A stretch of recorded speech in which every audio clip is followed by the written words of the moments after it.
तय बोल बे साले सन्नी देवल, बीड़ी पीहूं। हाँ मैं बीड़ी पीहूं।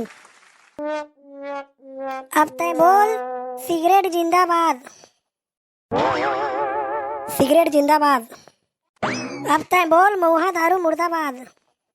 अमरीशपुरी मोला कोई तकलीफ नहीं है, तोर सिगरेट जिंदाबाद है था, लेकिन मोर महुआ दारू जिंदाबाद हवाए, जिंदाबाद रही और जिंदाबाद हवाए। कैसे वे साले सन्नी देवल, खाटी है का रे? हाँ हो खाटी है, तभी तो बोला था। चले धर 20 रुपये लेके आ एक पौवा। चल जाबे अमरीशपुरी, तोर सही सही 20 रुपये के कितो ले भैया है मोर करा।